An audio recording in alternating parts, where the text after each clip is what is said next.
Hello, my name's Samantha. I'm 30 years old, and while I may not be very attractive, I'm definitely very financially savvy and street smart.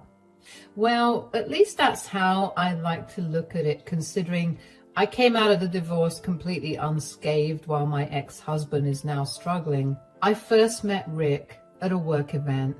I was new at my job, feeling nervous and out of place. Rick was charming and handsome with a smile that could light up a room.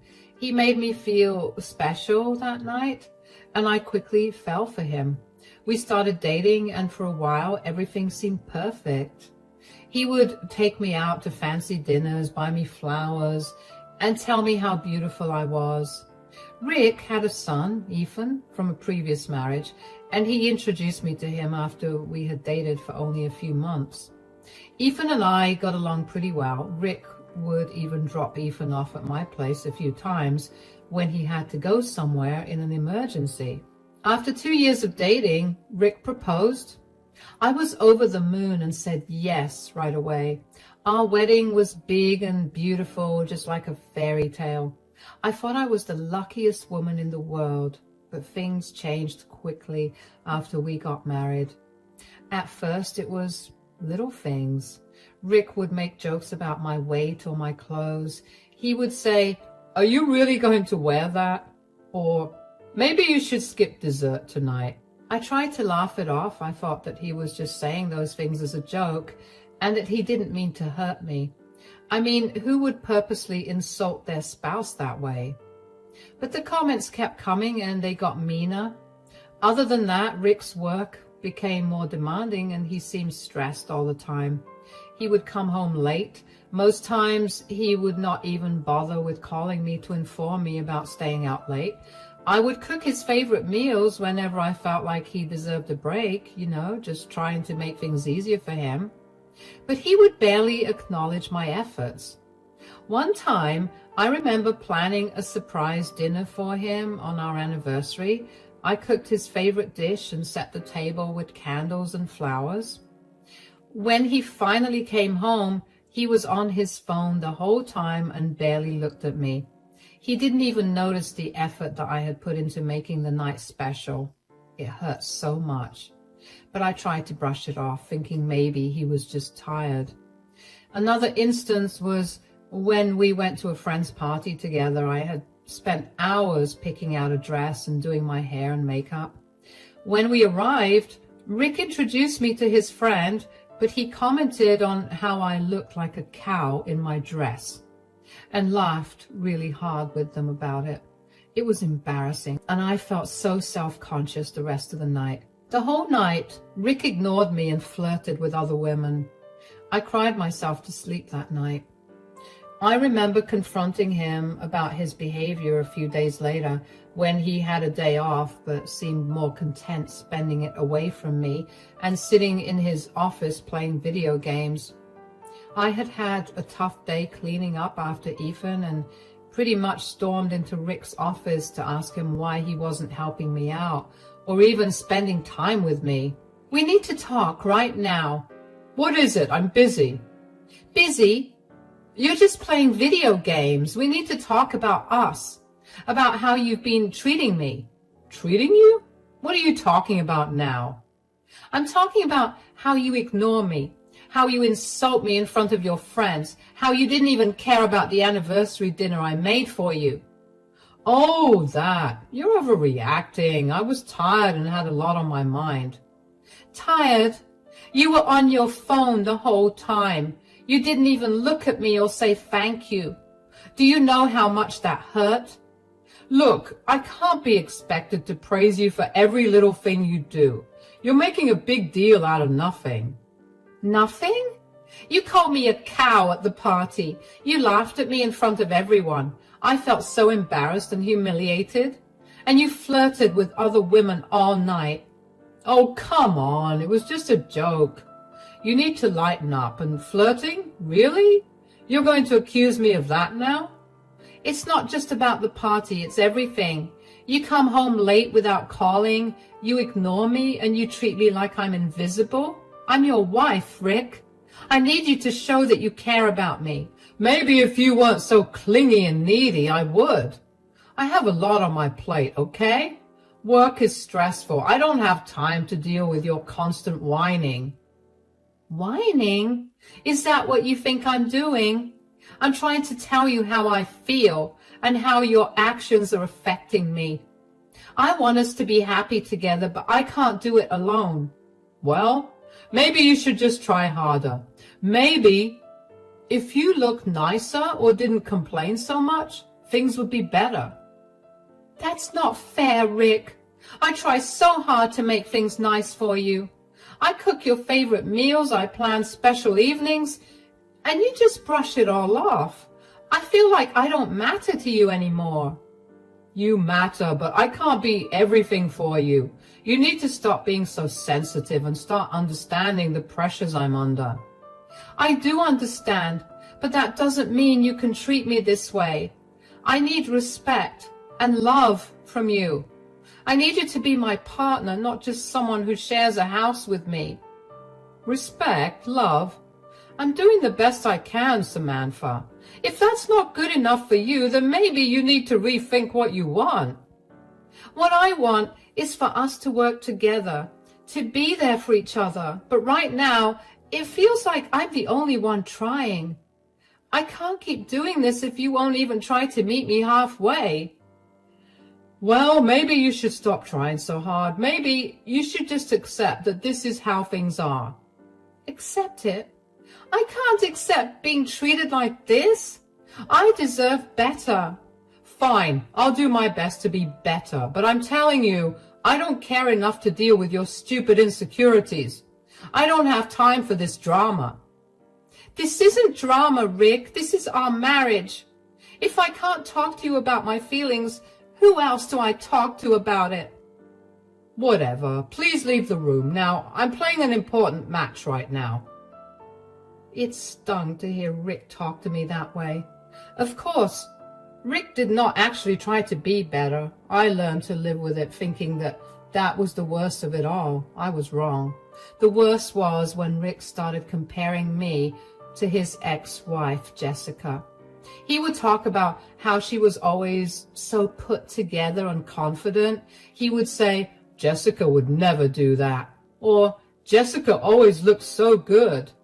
It hurt so much. I felt like I was always competing with her, and I was always losing. Rick's words and actions made me feel ugly and small. I started to believe that I was the problem, that I wasn't good enough. I lost confidence in myself and stopped doing the things I loved.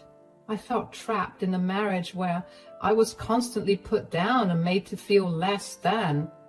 I think deep down I always knew our marriage wasn't right, but I kept hoping things would get better, that Rick would change. Rick and Jessica's divorce happened before I met Rick. From what I've gathered, they split up because they couldn't see eye to eye on a lot of things. They argued a lot about money and how they wanted to live their lives. It got to be too much for them to handle, so they decided to go their separate ways. Even though they weren't together anymore, Rick and Jessica had to stay in touch because they shared custody of their son, Ethan. Ethan is a sweet boy, but it meant that Rick and Jessica had to talk to each other and see each other sometimes. They had to figure out who was going to take care of Ethan and when. But even with that, it felt like I was the one who was always taking care of Ethan. Rick was busy with his job all the time, and Jessica was too. They were both high up in their careers, so they didn't have a lot of time to spend with Ethan. It made me sad because I knew Ethan missed his parents, but I was glad I could be there for him. Sometimes when Ethan was with us, Jessica would come over to pick him up or drop him off. It was always tense when she was around. She never liked me much. I think she blamed me for the fact that Rick was moving on from her so quickly.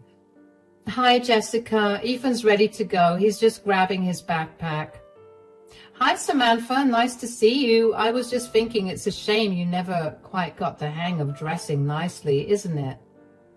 I thought this was a nice outfit. I tried my best. Oh, bless your heart.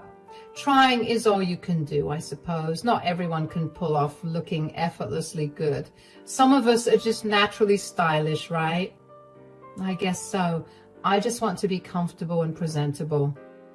Presentable? Oh, sweetie, that's a low bar. But I suppose it's all some people can manage. Anyway, how's life with Rick? Still as thrilling as ever, I bet? It's fine. We're managing. Managing? That's a funny way to put it. When we were together, it was always exciting. I guess he had to settle down eventually, even if it meant settling for less. Rick and I are doing our best. We're happy in our own way. Happy? Sure, if you call living in a constant state of mediocrity happy, I suppose it's all about perspective. But hey, at least Ethan gets to see what a real woman looks like when he's with me. I try to be a good role model for him. I don't think that makes me any less of a woman. He's my stepson who I care for more than you and Rick combined. Let's be real, Samantha.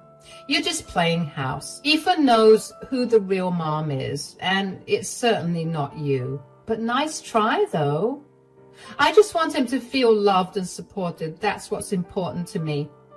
And that's cute, really. But love and support can't make up for, well, everything else you're lacking. But you keep doing your best, Samantha. It's adorable how hard you try. Thanks, I guess. I'll keep trying. Oh, I bet you will. You have to, don't you? Anyway, where is Ethan? I don't have all day to stand here chatting. He's coming. He just needed to grab his things. He'll be right out. Good. Because honestly, the longer I stay here, the more I feel my standards dropping. Don't worry. I'm sure you're doing fine. For you, anyway. Thanks. I'll make sure Ethan's ready quickly. Wonderful. Have a lovely day, Samantha. And remember, there's always room for improvement. I'll keep that in mind. Bye, Jessica. Her words always stung, but for the sake of keeping peace, I never said anything much. I did speak to Rick about it because I hoped that he'd be able to do something, but he never said anything. He would just stay quiet and hope that she stopped. It made me feel like he didn't really care about how I felt. It was like he was more worried about keeping the peace with Jessica than standing up for me. Seeing how Rick and Jessica interacted made me realize that their relationship was still complicated, even though they weren't married anymore. They still had a lot of unresolved feelings and issues between them.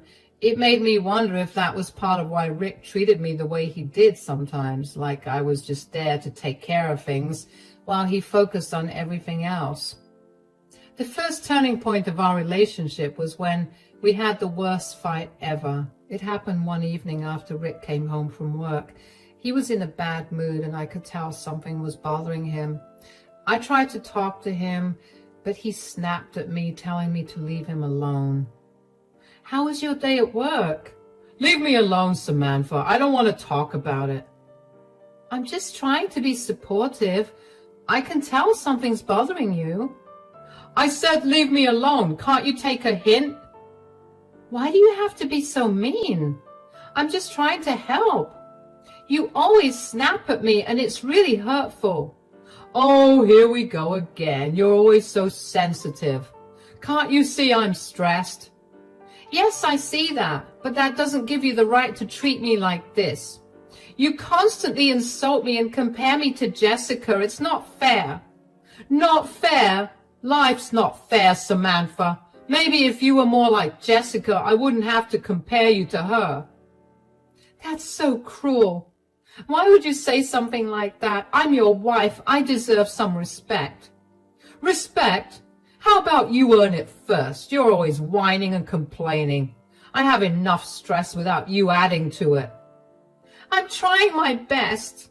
I cook for you. I clean. I do everything that you expect out of me. I do everything I can to make you happy, but it's never enough for you. Oh, wow. You cook and clean. Big deal. Maybe if you didn't look so pathetic all the time, I wouldn't have to be embarrassed by you. Embarrassed by me? Is that what you really think? That I'm an embarrassment to you? Yes, I do. You never dress nicely, you don't take care of yourself, and you constantly nag. I regret marrying you, Samantha. Sometimes I wish you would just disappear. How can you say that? I've given everything to this marriage, and you treat me like I'm nothing. You never appreciate anything I do. Maybe because what you do isn't worth appreciating. I'm tired of your whining. Just leave me alone. I just want us to be happy. I want us to work together and support each other, but you keep pushing me away. Maybe because I don't want you around. You're a burden. I'm done talking about this. If that's how you really feel, then maybe we need to rethink our marriage. I can't keep living like this. Finally, something we agree on. Maybe you should rethink things. Maybe then you'll realize how lucky you are to have me. No, Rick. I think it's you who will realize how much you've lost. I'm done being treated this way. I deserve better. Good luck finding it, Samantha. You're not going to do any better than me. We'll see about that, Rick. We'll see. His words cut deep, and I felt my heart break. I realized then that things would never get better. I couldn't keep living like this, always feeling worthless and unloved. That night, after he went to bed, I stayed up and contacted a lawyer. The next day, I started the process of filing for divorce. It was the hardest decision I ever made, but I knew it was the right one.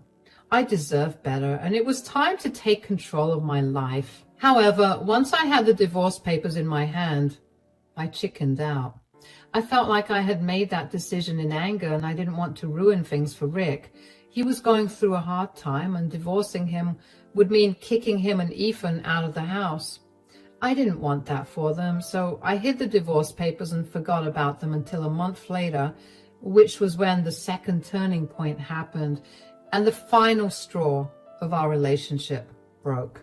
Just to give you a little background first, Rick worked as a marketing executive at a big company. His job was to come up with ideas to help companies sell their products. He was really good at it and worked long hours to make sure everything was just right. The award he won was a big deal in his industry. It was for a campaign he had come up with that was really successful. He has spent weeks working on it, coming up with ideas and meeting with people to make it happen. When he found out he won the award, he was so happy and proud of himself. I remember how excited he was when he told me about it.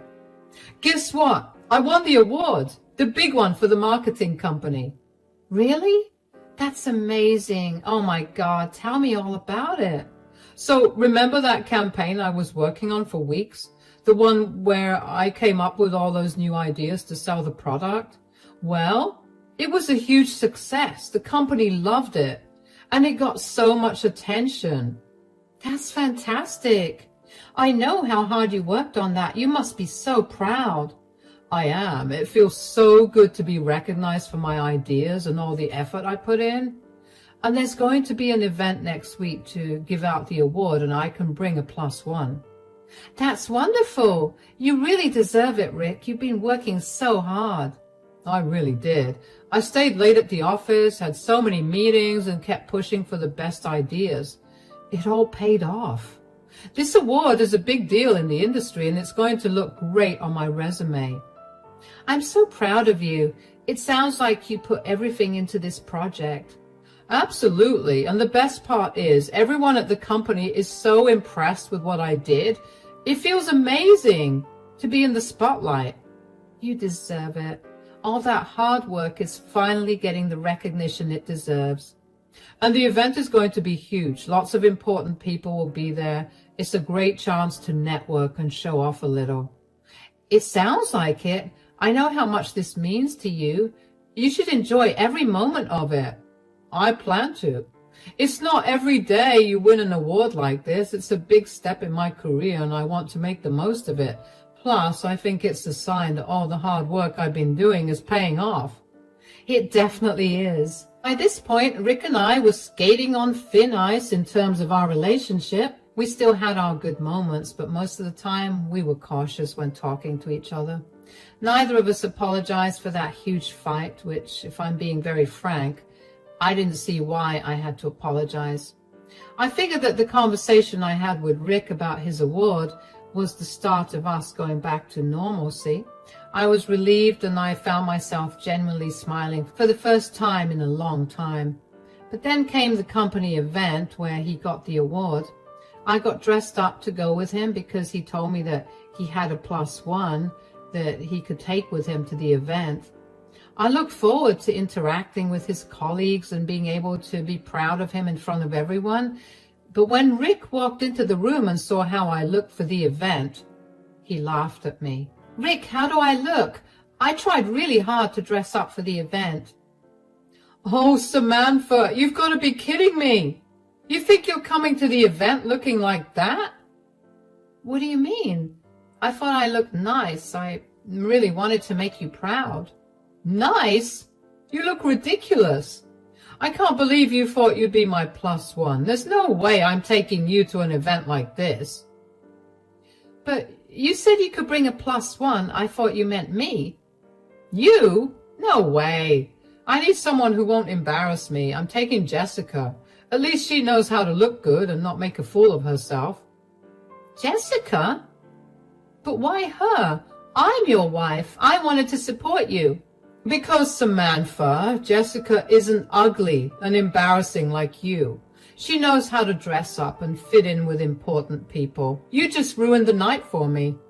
I can't believe you're saying this. I tried so hard to look nice for you. I just wanted to be there for you." "Well, your best isn't good enough. I can't afford to be seen with you looking like that.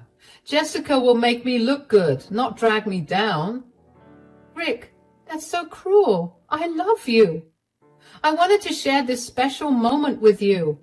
"Oh, please save the tears. I don't need your drama right now. Just stay home and do whatever it is you do. Jessica and I will handle the event." "I just wanted to be a part of your success. I thought you'd want me there." "Yeah, well, you thought wrong. This is too important for me to let you mess it up. Jessica is a better fit for the night. Just deal with it."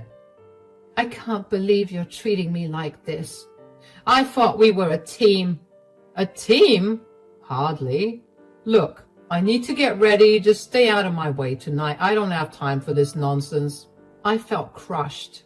I thought dressing up for his big event would make him proud of me, but instead, he made me feel worthless. His words hurt more than I expected. I felt so embarrassed and small. I couldn't stop crying, thinking about how he chose Jessica over me. I tried so hard to support him, but it wasn't enough. I felt like everything I did was wrong. It was like Rick didn't care about my feelings at all, and it made me question if he ever really loved me. After Rick left for his award event with Jessica, I felt a mix of hurt and anger swirling inside me. It wasn't the first time he had put me down, but this time was different. This time I wasn't going to let him get away with it. I brought out the divorce papers that I had filed, and after a bit of research, realized that they were still valid. I could serve them to Rick, so that was what I was going to do. In those 4 hours while Rick was at the event, I acted swiftly. I packed all his belongings, clothes, gadgets, everything, into boxes and moved them to a storage unit. I changed the locks on the doors and secured my finances. This house was mine, legally mine. I had inherited it from my grandparents, and Rick's name was never on the deed. Next, I had evidence of Jessica's true nature. She was out to destroy Rick. I found out about Jessica's plans accidentally while looking for some old photos on Rick's laptop. He had an old laptop that he rarely used anymore, and one day, out of curiosity, I decided to go through it. I thought maybe I could find some pictures of us from when we first started dating. When I opened the laptop, I saw Jessica's email account was still logged in. I knew Jessica had used it when they were married. I know it's not right to snoop, but I needed to understand why she was treating me so badly. I searched through her emails for a few minutes without finding anything, and then there it was. Emails and messages where Jessica was bad-mouthing Rick to her friends. and colleagues. In those messages, Jessica was saying terrible things about Rick, trying to sabotage his career. She was jealous that he had moved on with me, and she wanted to ruin him. My heart sank reading those words. It hurt to see how much hatred she had towards Rick, and how she was using me to hurt him. I printed out these messages knowing they would be a bombshell. When Rick returned home, he was shocked to find the house empty of his things. "What in the world is going on here, Samantha? Where are my things?" "They're gone. I moved them out." "You moved them out? Are you out of your mind? What gives you the right to do that?" "I've had enough. I won't let you treat me like this anymore." "Treat you like what? You're the one who's been impossible to live with. I just went to one event without you. Here, I filed for divorce." "Divorce? You can't be serious." "I am being very serious." "Huh. Well, good. Maybe now I can finally have some peace." "It's not funny. I know about Jessica's plan to ruin you." "Jessica? What are you talking about?" "I'm sure she was at your event only to spread lies about you. She wants to destroy your reputation." "What? That's not possible. Jessica wouldn't do that." "She already has. Here, take a look at these emails and messages I found. They're dated as being from this year itself. She's been planning this for a while." No, you're lying. Jessica wouldn't betray me like that." "She already has, Rick. And now you're going to lose everything because of her."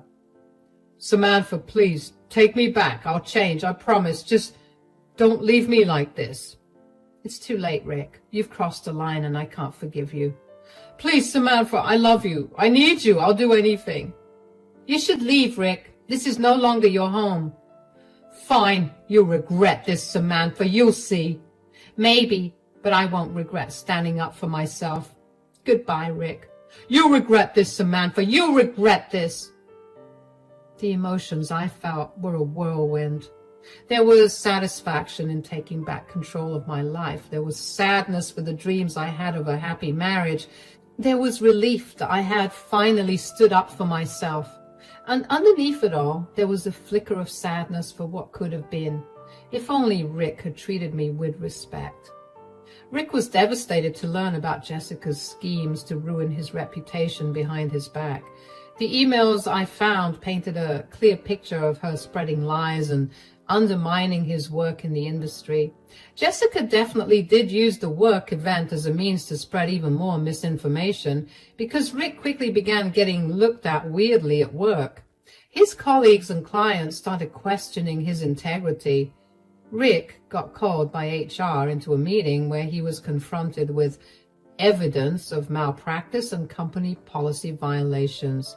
The evidence had gotten out before it reached the company HR, which was why people were treating Rick differently. Rick claimed that none of that was true, but the HR manager did not want to risk having an employee who was no longer trusted around by the other employees or the clients. The manager still kept Rick, but told him that if the allegations did not clear out in a month, he'd be let go. Rick struggled to salvage his career and reputation, but the damage was done. He faced repercussions at work, including being passed over for promotions and losing important clients. His once promising career began to unravel, and he became increasingly isolated. Eventually, he simply could not work in that company, and he was forced to quit. Jessica's vendetta did not only affect Rick professionally, but also personally. Their co-parenting relationship deteriorated further as mistrust and resentment grew between them. Because of Rick's lack of a job and his new reputation, Jessica managed to get full custody of Ethan, and that only further devastated Rick. Meanwhile, the divorce proceedings were emotionally taxing but necessary. Rick initially fought against the divorce, refusing to accept the end of our marriage. However, the evidence I presented, coupled with his neglect and cruelty towards me, made it clear to the court that our marriage was irretrievably broken. And eventually, he reluctantly signed the divorce papers, and we went our separate ways legally. For me, life after the divorce was a revelation. I felt liberated from the constant stress and emotional abuse I endured during our marriage. With the support of friends and family, I focused on healing and rebuilding my life. I rediscovered my passions and pursued new opportunities without the weight of Rick's expectations and criticisms holding me back. I started a small business that had always been a dream of mine, and it flourished. I surrounded myself with positive influences and learned to prioritize my happiness and well-being. The contrast between my life before and after the divorce was stark. I was no longer living in the shadow of someone else's expectations, but embracing my path with confidence and strength.